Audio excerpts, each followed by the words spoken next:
I am beyond frustrated right now, and am on the verge of giving my fiance, Alan, 39-year-old male, an ultimatum that I really don't want to give. Alan and I have been dating for about 3 years and have been engaged for a year, with our wedding date in a week. He told me on our first date he was a package deal. His daughter, Rose, is his whole world. I was perfectly okay with it, and we started hanging out together. Alan's ex, Carrie, 38-year-old female, is still in the picture, as she and Alan are co-parenting. Carrie doesn't like me one bit. Alan told me that he and Carrie had been high school college sweethearts, and she had always held on to hope that he'd come back to her. But Alan also confided in me that Carrie wasn't a great partner. She adores Rose, but she treated Alan badly during their entire relationship. You name it, she did it. Emotional abuse, gaslighting, financial abuse, belittling, etc. He finally got the courage to walk away from her when he discovered she was having an affair. Rose was maybe 6 when Alan learned about the affair. Unfortunately, the courts still granted Carrie 50-50 custody, despite the amount of evidence against her. Rose and I have had a bit of a strained relationship. I understand it, having grown up in a divorced home that both parents remarried. She's a preteen and has some conflicted thoughts about her dad marrying a new woman instead of going back to her mother. But she's been really haughty and nasty to me. She makes cutting comments and will respond with, "You're not my mother," when I ask her to stop. Alan has tried to set down ground rules, but she flippantly tells him that OP's not going to last. I put up with it because I love Alan, and sometimes Rose behaves herself. Seriously, she's not a horrible kid. She gets good grades in school. She's in the youth symphony and takes dance classes. She's really popular and bubbly and friendly when she isn't being mean to me. It's like Jekyll and Hyde. Alan and I have talked about it constantly and have even involved Carrie, but Carrie just brushes it off, telling me to mind my own business. We have tried therapy, grounding, and everything else, but nothing works. That brings us to tonight. A couple of weeks ago, alterations on my wedding dress were finished. I was really excited. My late grandma, who I was really close to, made her own wedding dress after seeing photos of Grace Kelly, and many women in our family have worn it to their weddings or have had their own dresses designed after it. As I'm taller than my grandma, I had mine made. It's really special to me. I have the dress saved in my closet, tucked in a garment bag. Alan and I don't live together. However, my apartment is close to one of Rose's friends, so we have an arrangement that on some days, Alan has custody. Rose will hang out at her friend's house, and then come over for dinner with Alan and me. After we watch a movie or play Nintendo Switch, Alan will take Rose to his place. Today was one of those days. Alan was running late from work and called to let me know. Rose arrived and everything was normal. I stepped into the kitchen to finish preparing dinner, leaving Rose alone. If I had any inkling of what was about to happen, I would have done something different. Dinner was ready and I went to get Rose. I passed my bedroom door and something about the way the sliding closet door was positioned made me want to check. My dress had been cut to pieces with a pair of scissors and was covered with glitter paint. My veil is torn to shreds. It's completely ruined. I broke down crying. I was too upset to even be angry. Alan arrived and found me in a mess. He was beyond furious and went to Rose, confronting her about it. Rose admitted it with a shrug of her shoulders and said, "What's the point? She's just a fat old cow anyway." Alan confiscated her cell phone and immediately called Carrie to discuss a punishment. I don't know how or why, but this is the straw that is breaking the camel's back. I have gone through so much with Rose. I've tried to be caring and compassionate, and this is my reward. Now that my sadness has faded away, it's been replaced with a boiling anger. I'm tempted to just call off the wedding and leave Alan to deal with his brat of a daughter. This wasn't an accident. This was on purpose. But then I remember that Rose is part of Alan's life. I love Alan, but I don't know if I can keep taking it. What do I do now? Now for a few comments before the update. Comment 1. Rose is a product of her upbringing. Obviously, Carrie has likely done more than a bit of talking to Rose about treating you badly. But Alan isn't an innocent man here either. Therapy, grounding, and anything else will not work, because Carrie is likely praising Rose or making promises to her about her dad coming back once you are out of the picture. And Rose has a mission, making you not last. She said so herself. And why should she stop trying? Mom is praising her and likely waiving any punishment the moment Rose is with her. Things like getting grounded or therapy are also not exactly the most debilitating things when to Rose the breakup of you and Alan is a lot more important. Confiscating her phone for ruining a whole wedding dress? That's hardly a big reaction. A more fitting reaction would be that Rose isn't allowed in your house anymore. My instinct says that she should also symbolically pay with her allowance for parts of the dress for some time. But her mother will likely just give her the money when Alan isn't looking. I think the biggest punishment would be if Alan would finally set some boundaries with Carrie mainly. Like the punishment doesn't have to be discussed with Carrie first, but with you. You are supposed to be his new family after all. Co-parenting doesn't mean that every single decision has to be checked with the other parent. As long as Alan doesn't see that Carrie is the main issue, nothing will change. She will keep indoctrinating Rose. Comment 2. As someone who has watched my sister deal with stepchildren like this for over 20 years, it never gets better. They will continue to try and hurt you and break up your relationship forever. You can either accept this and live with the abuse, or give them what they want and leave their father. My sister stayed, and she has never been 100% happy because they are always in the background, and their father always lets them get away with nonsense behavior because he doesn't want them to cut him out of their lives. Now, for the update. Thanks for sticking around to hear more of this mess. So, the wedding dress disaster? Turns out, that was just the tip of the iceberg. Alan and I had a huge fight after the dress incident. He promised he'd handle Rose, but I had my doubts. I was right to worry. A few days later, I found out Rose had been spreading nasty rumors about me at her school. Said I was some gold digger trying to steal her dad. Kids can be cruel, but this was another level. Alan was livid, and so was I. He grounded Rose, took away her privileges, the whole 9 yards. But Carrie, she just laughed it off on the phone. Said kids will be kids. I could hear the smirk in her voice. It was clear she wasn't going to help. Then the bomb dropped. Alan's best friend Mike, who's always been a bit too nosy for my taste, pulled me aside one day. He said he had to tell me something for my own good. Turns out, Alan had a secret stash of letters from Carrie. Love letters, if you can believe it. And they were recent. Mike found them by accident, he said, but he thought I should know. I confronted Alan, and he tried to brush it off as nothing. Said Carrie was just being sentimental, that it didn't mean anything. But I wasn't buying it. How could I? With our wedding around the corner, this felt like a betrayal. I was ready to call it quits, but then Alan did something unexpected. He went to Carrie's house with me in tow, and he confronted her. In front of me, he told her it was over for good, that there was no chance they'd ever get back together. He even tore up the letters right there on her porch. It was a bold move, one that I didn't think he had in him. But just when I thought we might get past it, Rose went missing. She'd run away. The police got involved, and it was a full-blown crisis. Carrie was hysterical, blaming me for everything. Alan was a wreck. It was the longest 48 hours of my life until they found Rose at a friend's house, hiding out. After that, things started to change.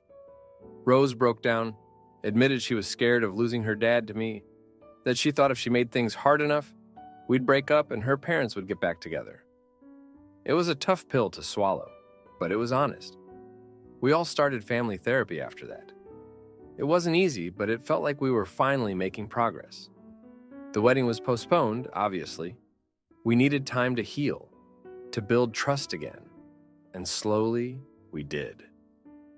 Rose started to come around, even apologized to me for the dress and the rumors. It was a small gesture, but it meant the world. Then, just when things were looking up, Alan lost his job. The company he worked for went under, and we were left scrambling. The financial strain was intense. We downsized the wedding plans, moved into a smaller place, and I picked up extra shifts at work. It was during this time that I saw a change in Alan. He became more involved with Rose, more attentive to me. We were a team. facing the world together. And Carrie? She backed off, finally seeing that Alan was serious about us. The wedding, when it finally happened, was small but perfect. Rose was my maid of honor, and she gave a speech that left everyone in tears. She talked about family, about forgiveness, and about starting anew. It was a moment I'll never forget. Life's thrown a lot at us these past few months, but we've come out stronger for it. I've learned that love isn't just about the good times. It's about sticking together when things get tough. And as for karma, well, let's just say that sometimes it has a way of working things out when you least expect it. Thanks for reading. My wife cheats and gets pregnant with another man's baby. So I serve her divorce papers and take everything. I was the person you tell not to get married. We dated since we were 17. Religious pressure and my own beliefs at the time told me to get married. My wife and I both deconstructed religiously within the first year of being married, leaving religion behind. But now we are stuck with a broken marriage. She has been my best friend for as long as I can remember. But I'm just so goddamn tired of carrying the emotional weight. She no longer wants to have intimacy besides once every 2 weeks. We have talked about this extensively. Every time she just cries and says she wants to try more, but it doesn't happen. Little things like what we do for fun. I will bend myself over backwards, doing her hobbies, going to where she wants, attending her parties. And she won't make an effort to do my interests for an hour. Even just in the way we compliment each other. I shower her in love and kisses and hugs. She doesn't return any of that my way, except randomly on her terms. She doesn't really like to hang out with her friends and gets weird and sad when I hang out with mine. Like she will just lay in bed all day if I'm not home to entertain her and gets all lethargic. I told her it hurts me and stresses me out knowing she can't function if I'm not home. And she said she doesn't care. She constantly gets on her phone while I talk to her, and if I stop talking or wait for her to get off her phone, she gets mad and says she can do 2 things at once. When I mess up, example, I left her gift card with $59 on it at the restaurant. She gets cold and guilt trips me, but we'll say she doesn't. Even down to the littlest things. She will ask for a back rub, and of course I do it, and she loves it, and it can last a whole movie. If I ask for one, it's a subtle touch for 2 minutes, and then she's done. I have brought this all up over and over, she cries. Says she loves me and can't lose me and will be better. She never disagrees and swears she will try harder. I cry because I love her so goddamn much. But then the next day, we are back to square one. She says therapy doesn't work for her. She doesn't read any self-help, do self-reflection, or work on herself. Oh, and she constantly talks about how she can't wait to have kids. More details. I am the only one working right now while she student teaches. Her school is a lot and seems stressful, so I try and be understanding. Now, for a few comments before the update, comment 1. My friend, I want you to do an exercise. Think about what your life will be like if she doesn't change. In 5 years, what will you feel like? In 10 years, when there are kids involved, what will you feel like? You're here asking us for advice on things she's told you to your face she doesn't want to change, or even try to address. Do you really want to be footing her bills and being rejected for every form of affection possible by your wife for the rest of your life? Comment 2.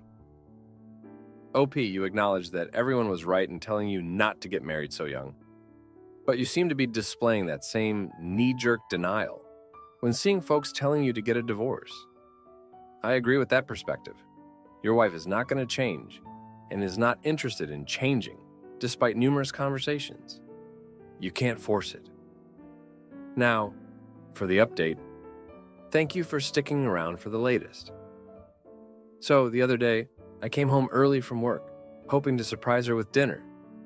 But what I found was her in tears, surrounded by old photos of us. She was clutching a picture from our first date like it was a lifeline. It was like she was mourning the past, our past, before everything got so tangled up. I tried to comfort her, but she just pushed me away, saying I wouldn't understand. Turns out, she'd been reaching out to her old church friends, the ones we left behind when we walked away from religion. She was seeking something familiar, something to hold on to. I guess she felt lost, and in her search, she stumbled upon someone from our past. An old flame of hers. Someone she thought she'd forgotten. They'd been talking, and it was clear she was conflicted. I was floored. I mean, we had our issues, but I never thought she'd look for comfort in someone else. It felt like a betrayal, even if nothing physical had happened. I couldn't shake the feeling of jealousy and shame that crept up on me.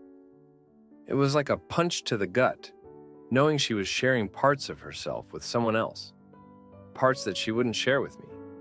We fought, of course. It was a mess of shouting and crying. She said she was just trying to find herself, that she didn't mean for it to hurt me. But how could it not? I told her that if she needed space to figure things out, I'd give it to her. So I started spending more time at work, putting in extra hours to avoid going home to the coldness that had settled between us. One evening I got back late and the house was dark. I found a note on the kitchen table. She'd gone to stay with her parents for a while. She needed time to think, she said. I felt abandoned, but maybe it was for the best. Maybe some distance would help us see things more clearly. But the distance only made things worse. She became more distant, her texts short and infrequent. I felt like I was losing her, and the thought terrified me. I suggested couples therapy again, but she refused. She said she wasn't ready to face our problems together. That stung. It was like she'd given up on us. Then, one day, I got a call from her. She was crying, saying she was sorry, that she'd made a mistake. She'd met up with that old flame, and things had gone too far. She was ashamed and didn't know what to do. I was angry, hurt beyond belief, but I loved her, so I told her we'd work through it. I wanted to believe we could get past it. We tried to pick up the pieces, but the trust was broken. Every time she was on her phone, I wondered if she was talking to him. Every time she was out late, I couldn't shake the fear that she was with him. It was eating me up inside. And then, the final blow came. She told me she was pregnant. The timing didn't add up. It wasn't mine. That realization shattered whatever was left of our marriage. I couldn't look at her the same way. I couldn't imagine raising another man's child, a constant reminder of her infidelity. We're in the process of getting a divorce now. It's messy and painful, but it's necessary. I'm trying to move on, to build a life without her. But it's hard. She was my best friend, my partner, and now she's just a stranger with my last name. I'm not sure what the future holds for me. I'm just taking it one day at a time, trying to find some semblance of normalcy in the chaos that's become my life. It's not the outcome I wanted, but it's the one I'm faced with. Thank you for reading. My parents hate my love for travel and cut me off. So I expose their hypocrisy and drain their bank account on a world tour. I'm in a long-distance relationship with my girlfriend, 25 years old. That is going quite well, and she is a lovely person. This post is not about that topic, but it does serve as background information. My parents have always been extremely anti-travel and have never traveled, except for social obligations such as a funeral or a wedding. Whereas I love traveling, it is the main passion or hobby in my life. And I've been to multiple countries, mostly in Latin America, but I've also been to Europe too. Every time I have traveled internationally, we go through a whole song and dance of my parents barraging me with conspiracy theories, threats, passive-aggressive behavior, and more. They believe with every fiber of their being that U.S. citizens are immediately kidnapped and disappeared the moment they step off a plane. They even think this about Americans visiting Canada or the UK. They believe that the fact that I travel will lead to someone hacking their bank accounts and stealing their sizable savings, numbered in the millions of USD, and blame their health issues on my travels. Any and all attempts of mine to show them their views are wrong are flatly ignored.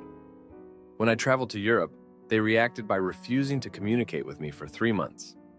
When I traveled to Latin America previously, they did the same. But they also called the police to send a police officer to my house to convince me not to go on vacation. After my trip, they sent me long emails about how the fact that I travel causes us to have health problems, and it is your fault for being a bad son. I tried my best to ignore these behaviors and keep the peace as well. They'd leave an inheritance for me with a life-changing sum of money whenever they pass away. I simply continued to travel and not tell them of my plans.